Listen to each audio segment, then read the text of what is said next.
America loves a good heist movie, big score, smooth crew, matching jackets, smash, grab, bounce. But what happens when the heist isn't fiction, when it's not George Clooney and Brad Pitt, but real people with real guns walking into real malls?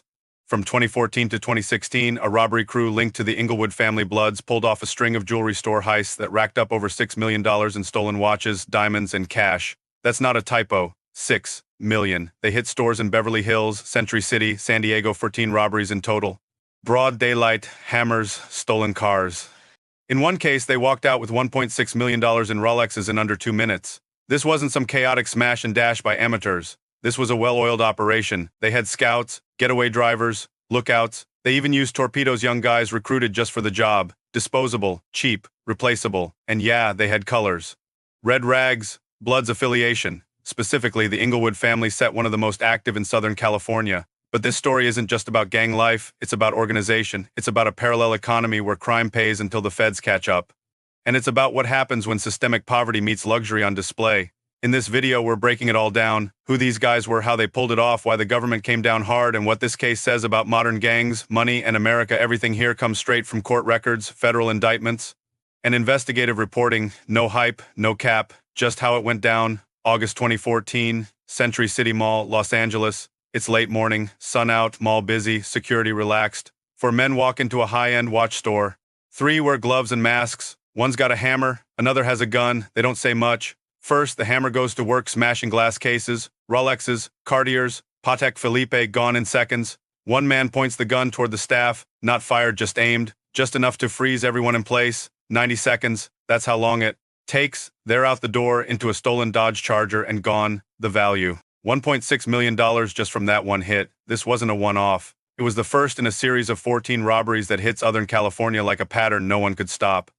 West Covina, San Diego, Bree, Rancho Cucamonga, Glendale, different cities. Same method. Days before each job, one crew would scout the target, note security routines, watch delivery times. Sometimes they'd even try on watches under fake names the night before. They'd grab stolen cars, ditch phones, swap plates, day of. Everyone had a role. One guy handled the smash, one managed crowd control, one had the bag, one drove, one stood watch. Everything timed, everything fast. In law enforcement reports, they called it military-level coordination. Only problem? The military usually leaves fewer fingerprints. Eventually, they slipped. One of the cars dumped after a hit was tied to a known Bloods affiliate. Phone records linked members, wiretaps confirmed planning, and the feds were in. Over the next year, arrests came in waves. Some suspects flipped, others lawyered up. The indictments were long, the charges federal, and the sentences heavy. This wasn't just robbery anymore. This was a conspiracy case, a racketeering blueprint, and what looked like street crime on the surface. It turned out to be something way more structured underneath. So let's talk about the structure. This wasn't just a group of guys with masks and muscle. This was a set, specifically the Inglewood Family Bloods, a longtime fixture in Lai's gang landscape. Now here's the thing most people get wrong. The Bloods aren't one big gang with a single leader. They're a federation, a decentralized web of neighborhood-based sets, each with its own rules, leaders, and economy. The Inglewood family set. They go back decades, known for drugs, extortion, and violence, sure, but also for discipline. They operated like a crew with structure, with ranks, with roles.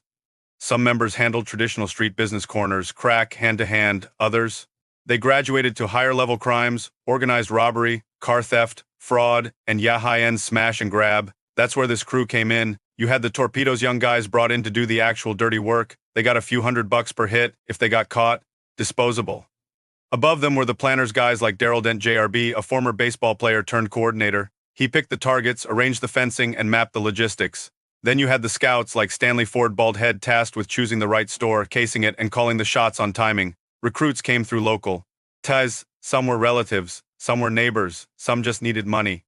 The crew didn't just steal, they sold. Luxury watches moved through fences in Vegas and Atlanta. Some ended up overseas. Others were laundered through pawn shops and jewelers willing to look the other way, and all of it run like a business, which is what made them so dangerous. They weren't wild cards, they were calculated, and they knew just how long they had before police could respond.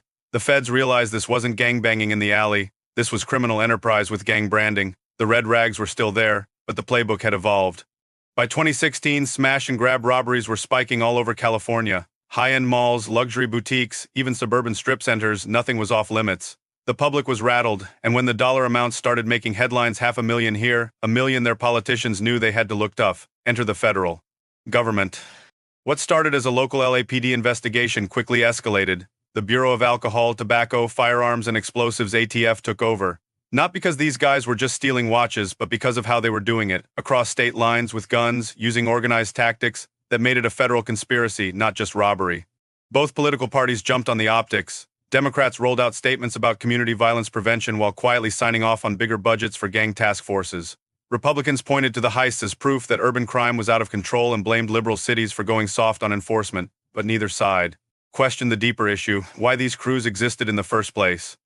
The government didn't just arrest individuals, they built a case that framed the entire Inglewood crew as a criminal enterprise that allowed them to stack charges: conspiracy, gun enhancements, gang affiliation. That's how a smash and grab becomes a 25-year sentence. And when the mugshots dropped, the headlines wrote themselves. Bloods crew steals $6 million in jewelry. That's red meat for the media. But here's what you didn't hear. A lot of the guys sentenced weren't masterminds. They were barely out of high school. Some were broke, jobless, recruited the week before the hit. But in the courtroom, gang enhancements turned them into kingpins. And once those charges stuck, there was no going back. So while politicians got their law and order headlines and federal agencies got their budget wins, the neighborhoods these kids came from, still broke, still under surveillance, still full of storefronts offering nothing but liquor, lotto, and cell phone bills. Because the real policy isn't prevention, it's punishment. Let's follow the money, because this wasn't just about gang loyalty or street representative, this was about economics. In Inglewood, the median household income hovers around 40 grand, youth unemployment, high, opportunities, limited. When legal options don't pay the bills, illegal ones start to look like business plans. Smash and grab robbery isn't new, but what this crew figured out was how to industrialize it. Target high-end retailers, steal items that are small, valuable, and easy to move: Rolexes, diamonds, Cartier bracelets, fence them fast, clean. The money, repeat. The profit margins were wild. A single watch stolen for nothing could flip for thousands on the black market.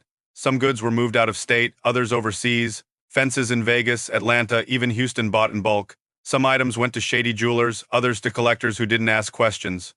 At the bottom, the torpedoes, the guys who actually broke glass and ran out with the bags. They took the biggest risks and got the smallest cuts. Maybe $300 per hit, maybe a little more if they knew the right people, but they were replaceable. There was always someone younger, hungrier, more desperate, and that's the real tragedy. Some of these kids were barely 20, no priors, no jobs, no guidance. One defendant said he made more in 90 seconds than his mom made in a month working 2 shifts. It's easy to call them criminals, and they were, but they were also responding to a system that left them behind. A system where luxury is paraded through neighborhoods that can't afford a grocery store, where a mall is both a fantasy and a target.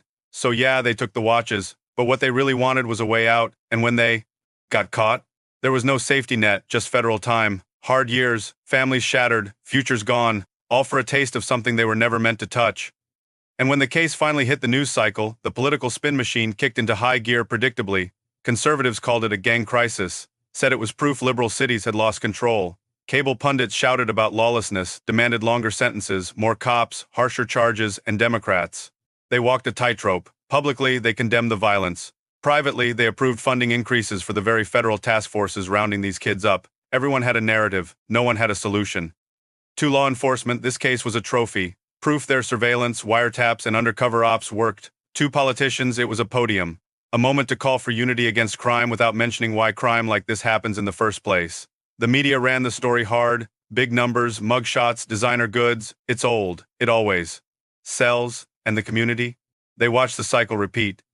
Here's the dirty secret. Both parties benefit from stories like this. One side uses it to scare voters. The other uses it to justify more funding while pretending to care about reform and gangs. They get turned into political symbols, useful when convenient, discardable when exposed. But underneath all the headlines, this was just another crew trying to beat a system that never offered them much to begin with. And when they lost, they didn't just lose their freedom, they became part of a narrative they didn't write. No one lobbied for their schools, no one invested in their futures. But once the heists hit 7 figures, suddenly everyone had something to say, because that's how the game works. The bigger the crime, the louder the outrage, but the root causes, still untouched, and the cycle, still spinning. So what are we really looking at here? A $6 million robbery ring tied to a notorious La Gang makes headlines. The feds swoop in, arrests are made, sentences handed down, case closed, but this isn't just about crime, it's about design. The Inglewood Family Bloods didn't invent this playbook. They followed what America quietly wrote: keep communities broke, glamorize luxury, underfund education, over-police desperation, then act shocked when the math adds up. These guys didn't pull 14 robberies because they were stupid. They did it because it worked, for a while. because the system allowed it to, because no one in power was paying attention until the losses hit 7 figures. Now they're doing decades, some of them gone for life, and sure, that might feel like justice to the system, but who replaces them? Who gets recruited next? Who's watching all of this and thinking, maybe I could pull it off better? Because if you don't change the conditions, you don't stop the cycle. You just swap out the faces. This wasn't just a story about gang members stealing Rolexes. It was a story about what happens when the American dream gets sold in glass cases most people can't afford to touch, while kids in Inglewood are left to figure out how to survive. And maybe the real heist wasn't what they took. Maybe it's what was never given to them in the first place. If this breakdown hit different, share it. If it made you think, talk about it. Because silence doesn't stop the next crew.